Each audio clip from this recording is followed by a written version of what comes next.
38 വർഷം രോഗിയായി കരുണയുടെ ഭവനമായ ബെഥസ്ദ കുളക്കരയിൽ ആരിൽ നിന്നും യാതൊരു കരുണയും ലഭിക്കാതെ കിടന്നിരുന്ന ആ പാവം മനുഷ്യനെ യേശു തേടി വന്ന് സൗഖ്യമാക്കി. ഇനിയും അവിടെ കിടക്കേണ്ടതില്ലാത്തതിനാൽ അവൻ്റെ കിടക്ക എടുത്തുകൊണ്ട് പോകുവാൻ യേശു പറഞ്ഞു. അതൊരു ശബത്ത് ദിവസമായിരുന്നു എന്ന് ഒരുപക്ഷെ അവൻ അറിഞ്ഞു കാണില്ല. 38 വർഷം ഒരു കിടപ്പ് കിടക്കുന്നവൻ ദിവസമേതാ മാസമേതാ എന്നറിയില്ലല്ലോ. പെട്ടെന്ന് ആളുകൾ അവനെ ചോദ്യം ചെയ്യുവാൻ തുടങ്ങി. ഒടുവിൽ മനസ്സിലായി അവനല്ല തെറ്റ് ചെയ്തത്, പിന്നെയോ അവനെ സൗഖ്യമാക്കിയ യേശു ആകുന്നു, അവനാണ് ഈ കിടക്ക എടുത്തുകൊണ്ട് നടക്കാൻ അവനോട് പറഞ്ഞത്. അങ്ങനെ അവർ വന്ന് യേശുവിനെ പിടികൂടി. 38 വർഷങ്ങളായി നശിച്ചു പോകുന്ന ഒരുത്തനെക്കുറിച്ച് അവർക്കൊരു പ്രയാസവുമില്ലായിരുന്നു. അവനെ ശബത്തിൽ സൗഖ്യമാക്കിയതാണ് പ്രശ്നം. ഇന്നും ഈ പരീശന്മാരുടെ മനോഭാവം പുലർത്തുന്നവർ വളരെയാണ്. ബാഹ്യമായ ആചാരങ്ങളിലും അനുഷ്ഠാനങ്ങളിലും അധിഷ്ഠിതമായ ഏതൊരു മതവും സഭയും പരീശ ഭക്തിയിലേക്കുള്ള മടങ്ങിപ്പോക്കാണ്. യേശു പരീശന്മാരോട് പറഞ്ഞത് ഈ കൂട്ടർക്കും അതുപോലെ ബാധകമാണ്. പഴയ നിയമ ശുദ്ധീകരണ മാതൃകകളെല്ലാം ക്രിസ്തുവിൽ പൂർത്തീകരിക്കപ്പെട്ടു. ന്യായപ്രമാണത്തെ പൂർത്തീകരിക്കുവാൻ അവൻ വന്നു എന്ന് യേശു തന്നെ പറഞ്ഞല്ലോ. പുതിയ നിയമസഭയിൽ ആചാരങ്ങളില്ല, അത് ഉണ്ടാകരുത്. സ്നാനവും തിരുവത്താഴവും സൂചകങ്ങളാണ്, ആചാരങ്ങളല്ല. മനുഷ്യരെ തങ്ങളുടെ നിയന്ത്രണത്തിൽ നിർത്തുവാൻ ഉണ്ടാക്കിയിട്ടുള്ള മനുഷ്യനിർമ്മിതങ്ങളായ നിയമങ്ങൾ പിടിച്ചുകെട്ടാണ്, ബന്ധനമാണ്. ദൈവിക പ്രമാണങ്ങൾ സ്വാതന്ത്ര്യം നൽകുന്നതാണ്, സന്തോഷം നൽകുന്നതാണ്. ശബത്തിൻ്റെ പേര് പറഞ്ഞ് യഹൂദന്മാർ യേശുവിനെ ഉപദ്രവിക്കുവാൻ തുടങ്ങി. എന്നാൽ യേശു ആവശ്യത്തിലിരുന്ന ആ മനുഷ്യനെ സൗഖ്യമാക്കി. ഒരുപക്ഷെ നിങ്ങൾക്കും ഇന്ന് ആവശ്യം ഒരു സൗഖ്യമാകും. ശാരീരികമായിരിക്കില്ല, ആത്മീയമാകാവുന്നതാണ്. യേശുവിനെ നോക്കുക. അവൻ പറയുന്നത് പോലെ ചെയ്താലും അവൻ ഇന്നും അത്ഭുതം പ്രവർത്തിക്കുവാൻ നമ്മോട് കൂടെയുണ്ട്. വിശുദ്ധ യോഹന്നാൻ എഴുതിയ സുവിശേഷം 5-ാം അധ്യായത്തിൻ്റെ 6-ാം വാക്യം വരെയാണ് നാം പഠിച്ചത്. ഇന്ന് 7 മുതലുള്ള വാക്യങ്ങൾ നാം ഒരുമിച്ച് പഠിക്കുവാൻ പോവുകയാണ്. നിങ്ങൾ ആ ഭാഗം എടുത്താട്ടെ.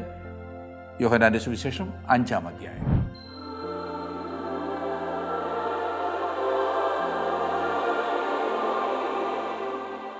ഏഴാം വാക്യം. രോഗി അവനോട്, യജമാനനെ, വെള്ളം കലങ്ങുമ്പോൾ എന്നെ കുളത്തിലാക്കുവാൻ എനിക്ക് ആരുമില്ല. ഞാൻ തന്നെ ചെല്ലുമ്പോൾ മറ്റൊരുത്തൻ എനിക്ക് മുൻപായി ഇറങ്ങുന്നു എന്നുത്തരം പറഞ്ഞു. സൗഖ്യമാകാത്തത് ആഗ്രഹക്കുറവ് കൊണ്ടല്ല, സൗകര്യക്കുറവ് കൊണ്ടാണെന്ന് രോഗി പറയുന്നു. പാവം, എത്ര ദയനീയമായ കഥയാണ് അയാൾക്ക് പറയുവാനുള്ളത്. ഞാൻ സൗഖ്യമുള്ളവനായി തീരുമോ എന്നത്ര ഈ പാവം, നിസ്സഹായനും നിരാശിതനും ഭവനഹീനനും ഏകാന്തനുമായ മനുഷ്യൻ വാസ്തവത്തിൽ ചോദിച്ചത്. നിശ്ചയമായും എനിക്ക് സൗഖ്യമാകുവാൻ കഴിയും, എന്നാൽ എന്നെ കുളത്തിലിറക്കുവാൻ എനിക്ക് ആരുമില്ല. യജമാനനെ, നീ എന്നെ കുളത്തിലിറക്കുമോ? ആ മനുഷ്യനെ കുളത്തിലിറക്കുവാനുള്ള യാതൊരു ഉദ്ദേശവും യേശുവിനില്ലായിരുന്നു. നേരെ മറിച്ച് ആ മനുഷ്യനെ കുളക്കരയിൽ നിന്നും മാറ്റുവാനുള്ള ഉദ്ദേശമായിരുന്നു യേശുവിനുണ്ടായിരുന്നത്.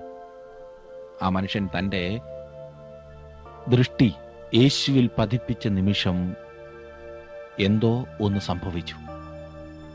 8-ാം വാക്യം നോക്കിക്കേ. യേശു അവനോട്, എഴുന്നേറ്റ് നിന്റെ കിടക്കയെടുത്ത് നടക്ക എന്ന് പറഞ്ഞു. എഴുന്നേൽക്ക, കിടക്കയെടുക്ക, നടക്ക, ഇതാണ് യേശു പറഞ്ഞത്. കുളക്കരയിൽ അവനുണ്ടായിരുന്ന സ്ഥാനം അവൻ ഉപേക്ഷിക്കണം. അവൻ അവന്റെ കിടക്ക എടുക്കണമായിരുന്നു. കാലതാമസത്തിന് അവസരമുണ്ടായിരുന്നില്ല, വീണ്ടും വരേണ്ട ആവശ്യവും ഉണ്ടാകുകയില്ല. സൗഖ്യം ലഭിക്കാനുള്ള 3 പടികൾ ഈ വാക്യത്തിൽ നാം കാണുന്നു. എഴുന്നേൽക്കുക, കിടക്ക എടുക്കുക, നടക്കുക. സൗഖ്യം പൂർണ്ണവും തൽക്ഷണം ലഭിക്കുന്നതുമായിരുന്നു. എഴുന്നേൽക്കുക എന്ന ആജ്ഞയിൽ എഴുന്നേൽക്കാനുള്ള ശക്തിയും അന്തർഭവിച്ചിരുന്നു എന്നത് വ്യക്തമാണ്. ദൈവകൽപ്പന അനുസരിക്കുവാൻ മനസ്സുവയ്ക്കുന്ന ഏതൊരുവനും അതിനുള്ള ശക്തിയും ലഭിക്കുന്നു. സുഹൃത്തെ, ദൈവകൽപ്പന അനുസരിക്കുവാൻ, ദൈവം നമ്മോട് ആജ്ഞാപിക്കുന്ന കാര്യങ്ങൾ അനുസരിക്കുവാൻ മനസ്സുണ്ടോ? മനസ്സുണ്ട് എന്ന് ഏതെങ്കിലും അവസരത്തിൽ പറയുമ്പോൾ തന്നെ അത് ലംഘിക്കും എന്ന് ചിന്തിച്ചുകൊണ്ടല്ലേ താങ്കൾ മനസ്സ് വയ്ക്കുന്നത്? ചിന്തിക്കൂ, ആത്മാർത്ഥമായി അനുസരിക്കുവാൻ താങ്കൾ തയ്യാറാണ്? കർത്താവ് ഈ മനുഷ്യനോട് പറഞ്ഞ വാക്കുകളിൽ ക്രിസ്തീയ ജീവിതത്തിന് ആവശ്യമായ 3 പ്രധാന കാര്യങ്ങൾ അടങ്ങിയിരിക്കുന്നു എന്നൊരു വേദപണ്ഡിതൻ വ്യക്തമാക്കുന്നു. ഒന്ന്, ക്രിസ്തുവിന്റെ വാക്കുകൾ ഉടനടി അനുസരിക്കണം. സംശയിക്കരുത്, ചോദ്യം ചെയ്യരുത്, താമസിക്കരുത്, ഉടനടി അനുസരിക്കണം. ഏലിശയുടെ അനുഭവം ഓർക്കുന്നോ? ഏലിയാവ് ഏലിശയെ ദൈവത്തിന്റെ അരുളപ്പാട് അറിയിക്കും വണ്ണം ഏലിയാവിന്റെ പുതപ്പ് ഏലിശയുടെ മേൽ ഇട്ടപ്പോൾ താൻ ചെയ്തുകൊണ്ടിരുന്ന ജോലി വിട്ടിട്ട് ഏലിശ ഏലിയാവിന്റെ പിൻപേ ഓടുന്നു. രണ്ടാമതായി ഈ മനുഷ്യനോട് യേശു പറയുന്നത് കിടക്കയെടുത്ത് കിടക്കയെടുക്കുക. ഇത് പറയുമ്പോൾ പരാജയത്തിന്റെ ഭീതിയില്ലാതെ മുൻപോട്ട് പോകണം. പിന്മാറാനുള്ള വഴി ഒരുക്കിക്കൊണ്ട് മുൻപോട്ട് പോകുവാൻ ശ്രമിക്കരുത് എന്ന് ചുരുക്കം. കിടക്ക അവിടെ ഇട്ടേച്ചു പോയാൽ തിരികെ വന്ന് കിടക്കുവാൻ പരീക്ഷിക്കപ്പെടാം, ഇല്ലേ? പലരും സാധിക്കുമോ എന്ന് സംശയിച്ചുകൊണ്ടാണ് തങ്ങളുടെ ക്രിസ്തീയ ജീവിതം ആരംഭിക്കുന്നത്. ഏലിശയുടെ അനുഭവം തന്നെ നോക്കിക്കേ. ഏലിശ താൻ തിരികെ വന്ന് വീണ്ടും ജോലിയിൽ പ്രവേശിക്കാതിരിക്കുവാനായിരിക്കും തന്റെ കൈവശമുണ്ടായിരുന്ന കാളകളെ കൊന്ന് അവയുടെ കോപ്പുകൊണ്ട് തന്നെ അവയുടെ മാംസം പാകം ചെയ്ത് വിരുന്ന് കഴിച്ചത്. ഇതാ ഈ മനുഷ്യനോട് യേശു പറയുന്നത് നിന്റെ കിടക്കയെടുക്കുവാനാണ്. ക്രിസ്തീയ ജീവിതത്തിൽ വളരുവാൻ സഹായകരമല്ലാത്ത എല്ലാ സംഗതികളും നാം ഉപേക്ഷിക്കേണ്ടിയിരിക്കുന്നു. ഈ മനുഷ്യൻ ധൈര്യപൂർവം അത് ചെയ്യുന്നതായി നാം കാണുന്നു. പിന്മാറാനുള്ള ആ വഴി നാം ഇട്ടേക്കരുത്. മൂന്നാമതായി യേശു അവനോട് പറഞ്ഞത് നടക്കുക. 1, എഴുന്നേൽക്കുക. 2, കിടക്കയെടുക്കുക. 3, നടക്കുക. ക്രിസ്തു തരുന്ന ശക്തി നിരന്തരം ഉപയോഗിക്കണം. ഓർക്കണം, 38 വർഷം കിടന്ന മനുഷ്യനോടാണ് നടക്കുവാൻ ആജ്ഞാപിക്കുന്നത്. മുൻപരിചയം കൂടാതെ തന്നെ അനേകം പുതിയ കർത്തവ്യങ്ങളെ നാം നേരിടണം. അതിനാണ് യേശു നമ്മെ വിളിക്കുന്നത്. അങ്ങനെ നാം നേരിടുവാൻ, അഭിമുഖീകരിക്കുവാൻ തയ്യാറല്ല എങ്കിൽ, അതിനൊരുങ്ങുന്നില്ല എങ്കിൽ പിന്മാറും എന്ന കാര്യത്തിൽ സംശയമില്ല. അനേകരും തീരുമാനമെടുത്തിട്ടുണ്ട്, പലരും കിടക്ക പോലും എടുത്തിട്ടുണ്ട്, പക്ഷെ നടക്കുന്നില്ല. അതുകൊണ്ടെന്താ? ക്രിസ്തീയ ജീവിതത്തിൽ വളരുന്നില്ല. പല സ്വഭാവങ്ങളും വിട്ടുകളയുന്നില്ല, പിന്മാറുന്നു. ജീവിതത്തിൽ നിരാശ മാത്രം ബാലൻസ്. ഓർക്കുക, നമുക്ക് ലഭിച്ചിരിക്കുന്ന ശക്തി കിടക്കാനുള്ളതല്ല, നടക്കാനുള്ളതാണ്. കിടക്കാനുള്ളതല്ല, നടക്കാനുള്ളതാണ്. 9 മുതൽ 13 വരെയുള്ള വാക്യങ്ങൾ കൂടി നമുക്കൊന്ന് നോക്കാം. 9 മുതൽ 13 വരെയുള്ള വാക്യങ്ങൾ. ഉടനെ ആ മനുഷ്യൻ സൗഖ്യമായി കിടക്കയെടുത്ത് നടന്നു. എന്നാൽ അന്ന് ശബത്തായിരുന്നു. ആകയാൽ യഹൂദന്മാർ സൗഖ്യം പ്രാപിച്ചവനോട്, ഇന്ന് ശബത്താകുന്നു, കിടക്കയെടുക്കുന്നത് വിഹിതമല്ല എന്ന് പറഞ്ഞു. അവൻ അവരോട്, എന്നെ സൗഖ്യമാക്കിയവൻ കിടക്കയെടുത്ത് നടക്ക എന്ന് എന്നോട് പറഞ്ഞു എന്ന് ഉത്തരം പറഞ്ഞു. അവർ അവനോട്, കിടക്കയെടുത്ത് നടക്ക എന്ന് നിന്നോട് പറഞ്ഞ മനുഷ്യൻ ആരെന്ന് ചോദിച്ചു. എന്നാൽ അവിടെ പുരുഷാരം ഉണ്ടായിരിക്കയാൽ യേശു മാറിക്കളഞ്ഞതുകൊണ്ട് അവൻ ആരെന്ന് സൗഖ്യം പ്രാപിച്ചവൻ അറിഞ്ഞില്ല. ശബത്ത് ദിവസം കിടക്കയെടുത്തുകൊണ്ട് നടക്കുന്നതിന് ശത്രുക്കൾ ആ മനുഷ്യനെ കുറ്റപ്പെടുത്തുന്നതാണ് അടുത്തതായി നടന്ന സംഭവം. അവന് സൗഖ്യം ലഭിച്ചു എന്നതിന്റെ തെളിവായിരുന്നു ഈ കിടക്കയെടുത്ത് നടക്കുന്നത്, അല്ലേ? മത നേതാക്കന്മാരുടെ ചിന്താഗതി ഒന്ന് മനസ്സിലാക്കൂ. ശബത്ത് നാളിൽ കിടക്കയും ചുമന്നുകൊണ്ട് ഈ മനുഷ്യൻ നടന്നതിൽ അവർക്ക് എത്രമാത്രം വിഷമമുണ്ടായി എന്ന് കാണുക. യഹൂദന്മാർക്ക് പരിച്ഛേദനയെക്കാളും പ്രധാനമായിരുന്നു ശബത്താചരണം. ശബത്തിൽ കിടക്കയെടുക്കുന്നത് ചുമട് ചുമക്കുന്നതിന് തുല്യമാണെന്നായിരുന്നു യഹൂദന്മാരുടെ വ്യാഖ്യാനം. ഓർക്കണം, ശബത്തിനെ പറ്റിയുള്ള ന്യായപ്രമാണ കൽപ്പനയെ റബ്ബിമാർ വ്യാഖ്യാനിച്ച് അതിനില്ലാത്ത അർത്ഥം കൽപ്പിച്ചിരുന്നു. വേലയെ 39 ഇനമായും അവയെ ഓരോന്നിനെയും, ഈ 39നെയും വീണ്ടും 39 ഇനമായും, ഇങ്ങനെ ആകെ 1521 ഇനമായി അവർ തിരിച്ചിരുന്നു. എന്ത് കഷ്ടമാണല്ലേ! യഹൂദന്മാർ ഈ മനുഷ്യനെ ചോദ്യം ചെയ്യുന്നത് ശ്രദ്ധിച്ചോ? അവൻ സൗഖ്യം പ്രാപിച്ചത് അവർക്കൊരു വിഷയമേ അല്ലായിരുന്നു. ശബത്ത് ലംഘിച്ചതായിരുന്നു അവർക്ക് വിഷയം.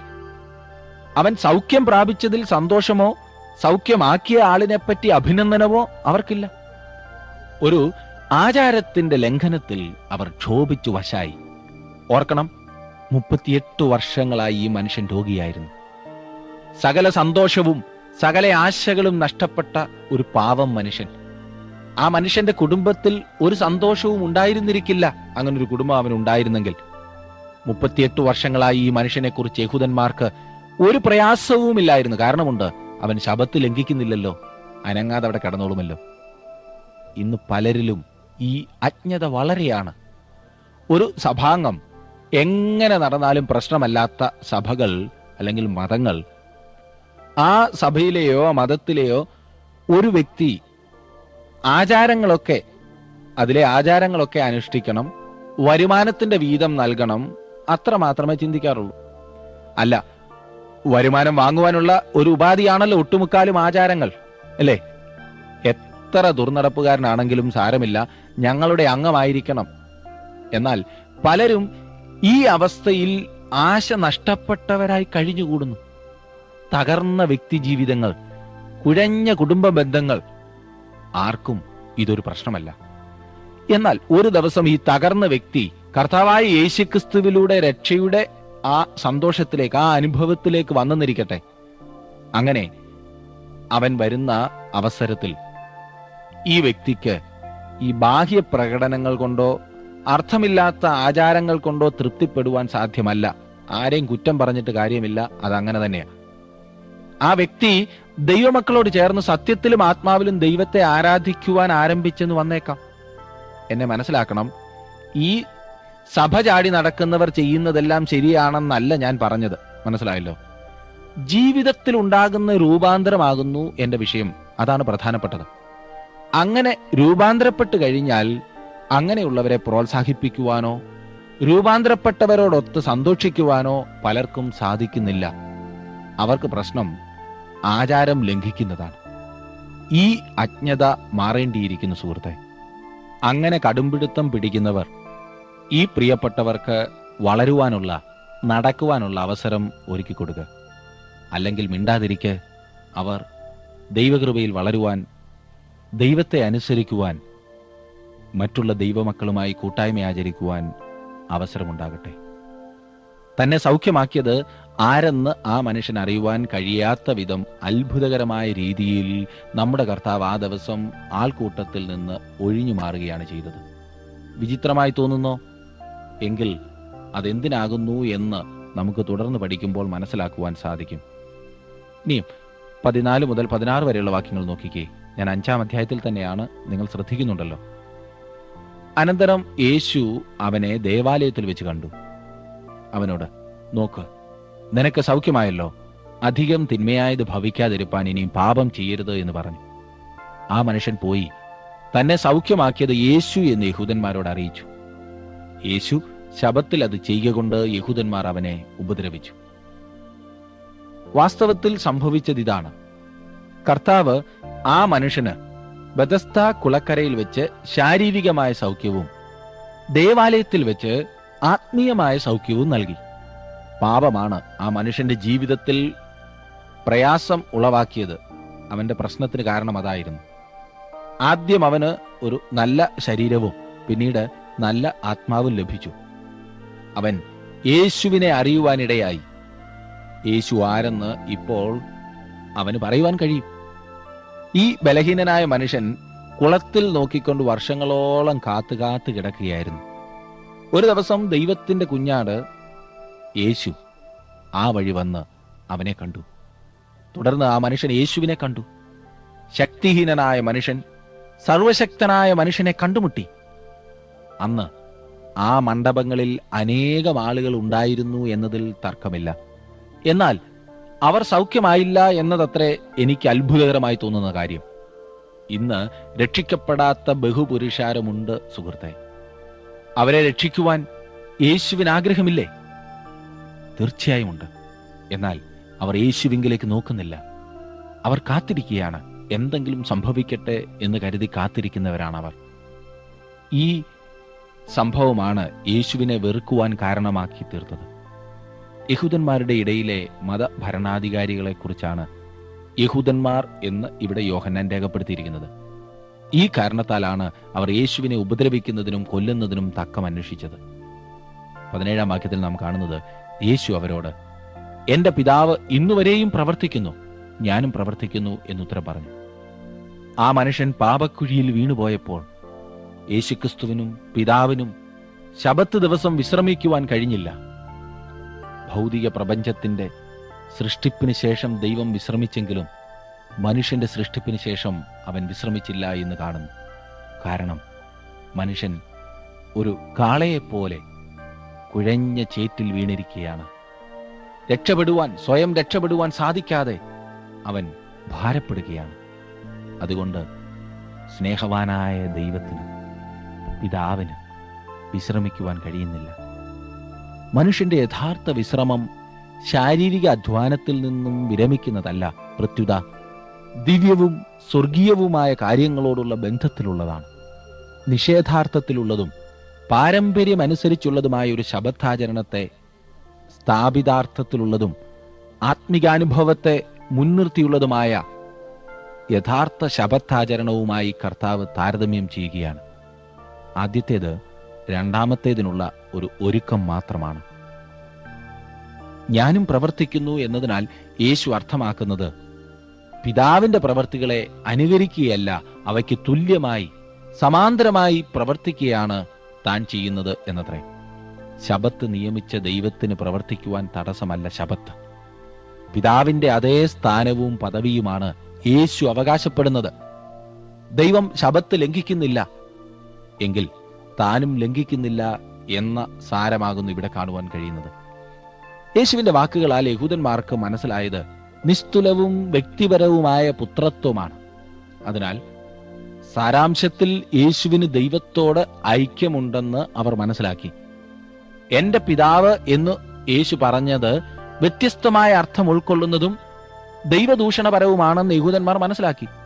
യേശു ഏതായാലും ഭോഷ്ക് പറയുകയില്ലല്ലോ. ഇനിയും 18-ാം വാക്യം നമുക്ക് നോക്കാം.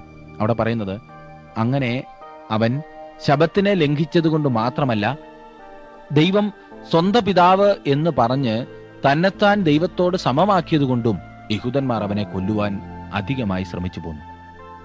ക്രൂശിന്റെ ചുവട്ടിൽ തങ്ങളുടെ കൈ മടക്കുന്നത് വരെയും അവർ വെറുതെ ഇരുന്നില്ല എന്നതത്രേ നമുക്ക് കാണുവാൻ കഴിയുന്നത്. ഏതെങ്കിലും കാരണം പറഞ്ഞ് അവനെ ഉപദ്രവിക്കുവാൻ അവർ പരമാവധി ശ്രമിച്ചു. ഇനിയും യേശുവിന്റെ അവകാശവാദങ്ങളാകുന്നു നാം കാണുവാൻ പോകുന്നത്. തന്നെക്കുറിച്ച് നമ്മുടെ കർത്താവ് തുടർന്ന് 3 മഹത്വകരമായ അവകാശവാദങ്ങൾ ഉന്നയിക്കുവാൻ പോകുന്നു. ഈ അവകാശങ്ങൾ 3ഉം ഒരുമിച്ച് ഇവിടെ നമുക്ക് ചിന്തിക്കാം. ഒന്നാമത്തെ അവകാശമാകുന്നു 19-ാം വാക്യം. ആകയാൽ യേശു അവരോട് ഉത്തരം പറഞ്ഞത്, ആമേൻ ആമേൻ ഞാൻ നിങ്ങളോട് പറയുന്നു, പിതാവ് ചെയ്തു കാണുന്നതല്ലാതെ പുത്രന് സ്വതേ ഒന്നും ചെയ്യുവാൻ കഴിയുകയില്ല. അവൻ ചെയ്യുന്നതെല്ലാം പുത്രനും ഔവണ്ണം തന്നെ ചെയ്യുന്നു. താൻ ദൈവമാണെന്നും ദൈവം ചെയ്യുന്നത് തനിക്ക് ചെയ്യുവാൻ കഴിയും എന്നും അത്രേ കർത്താവായ യേശു പറയുന്നത്. പിതാവും പുത്രനും തമ്മിൽ പരിപൂർണ സമ്പർക്കവും യോജിപ്പുമുണ്ട്. ആയതിനാൽ യേശുവിനെതിരെ അവർ ഉന്നയിച്ച ആരോപണം അടിസ്ഥാനരഹിതമായിരുന്നു. പുത്രൻ പിതാവിന് വിരുദ്ധമായിട്ടോ പിതാവ് പുത്രന് വിരുദ്ധമായിട്ടോ പ്രവർത്തിക്കുകയില്ല.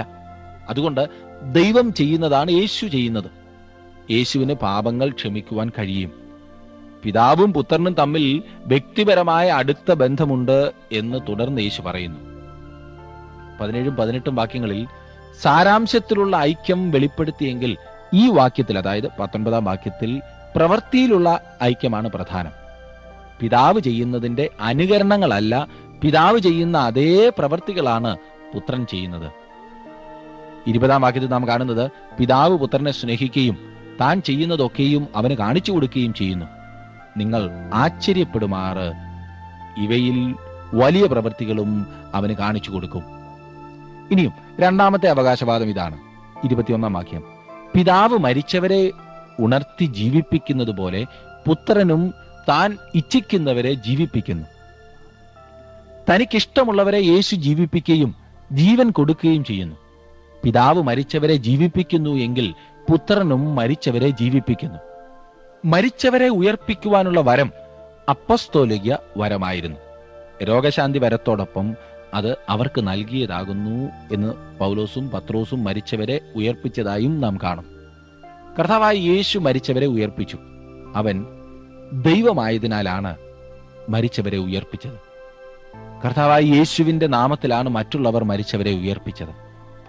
ഇനിയും മൂന്നാമത്തെ അവകാശവാദം നോക്കിക്കാട്ടെ, 22 വാക്യം. എല്ലാവരും പിതാവിനെ ബഹുമാനിക്കുന്നത് പോലെ പുത്രനെയും ബഹുമാനിക്കേണ്ടതിന് പിതാവ് ആരെയും ന്യായം വിധിക്കാതെ ന്യായവിധിയെല്ലാം പുത്രന് കൊടുത്തിരിക്കുന്നു. പിതാവ് പോലും ആരെയും ന്യായം വിധിക്കുന്നില്ല, എന്നാൽ ന്യായവിധി എല്ലാം പുത്രന് കൊടുത്തിരിക്കുന്നു. അവന്റെ വചനം കേട്ട് അതിൽ വിശ്വസിക്കുന്നു എങ്കിൽ താങ്കൾക്ക് നിത്യജീവനുണ്ട്. കാരണം എന്താ? ദൈവം ചെയ്യുന്നത് ക്രിസ്തുവും ചെയ്യുന്നു. അവൻ മരിച്ചവരെ ഉയർപ്പിക്കുന്നു. അവൻ എല്ലാ മനുഷ്യരെയും ഒരിക്കൽ ന്യായം വിധിക്കുവാൻ പോകുന്നു എന്നതത്രേ അതിന് കാരണം.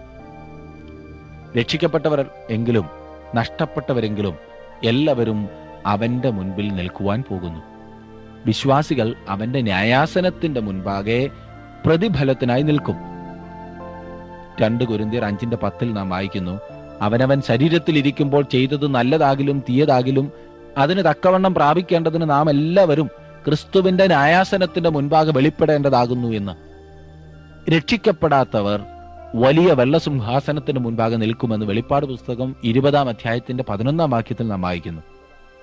കർത്താവായ യേശു ക്രിസ്തു ന്യായവിധി നടത്തുവാനായിട്ടല്ല ഒന്നാമത് വന്നത് എന്ന കാര്യം ഓർത്തിരിക്കേണ്ടതത്രേ. എന്നാൽ ഇനിയും അവൻ വരുന്നത് ന്യായാധിപനായിട്ട് തന്നെയാണ്. ന്യായവിധി എല്ലാം അവന് കൊടുത്തിരിക്കുന്നു, യേശുവിന് കൊടുത്തിരിക്കുന്നു. യേശു തന്നെ തന്നെ പിതാവായ ദൈവത്തോട് സമനാക്കുകയാണ് ചെയ്തത് എന്ന് തീർച്ചയാണ്. 23 വാക്യം നാം വായിക്കുന്നത്, പുത്രനെ ബഹുമാനിക്കാത്തവൻ അവനെ അയച്ച പിതാവിനെയും ബഹുമാനിക്കുന്നില്ല എന്നത്രേ. ഇവിടെ ബഹുമാനിക്കുക എന്ന് പറയുന്നത് ആരാധനയുടെ അടിസ്ഥാനത്തിലുള്ള ബഹുമാനമാണ്.